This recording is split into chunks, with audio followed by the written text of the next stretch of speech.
அல்லாஹ்வை நீ வணங்கு அவனை பார்ப்பதை போல். அவனை உன்னால் பார்க்க முடியாவிட்டாலும் அவன் உன்னை பார்த்து கொண்டிருக்கிறான் என்ற எண்ணத்தோடு அல்லாஹ்வை வணங்குதல் இஹ்சான். அல் இஹ்சான் என்றால் இந்த உலகத்தில் ஒரு மனிதன் ஒரு செயலை செய்வான் அல்லாஹ்விற்காக மட்டும், ஒன்றை விடுவான் அல்லாஹ்விற்காக மட்டும். ஏன்? அல்லாஹ் என்னை பார்த்து கொண்டிருக்கிறான் என்று. அவன் அல்லாஹ்விடத்திலும் படைப்புகளிடத்திலும் எல்லா விஷயத்திலும் அழகிய முறையில் நடந்து கொள்வான் அல்லாஹ்விற்காக மட்டும்.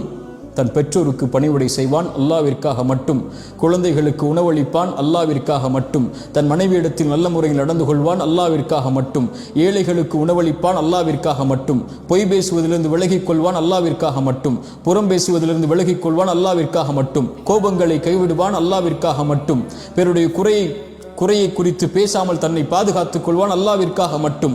தொழுவான் அல்லாஹ்விற்காக மட்டும். அல்லாஹ் பாவங்களிலிருந்து விலகிக் கொள்வான் அல்லாஹ்விற்காக மட்டும். ஏன்? அல்லாஹ் என்னை பார்க்கிறான் என்ற எண்ணத்தில். இதான் இஹ்சான். இன்னும் வார்த்தைகளில் அடுக்கிக் கொண்டே போகலாம்.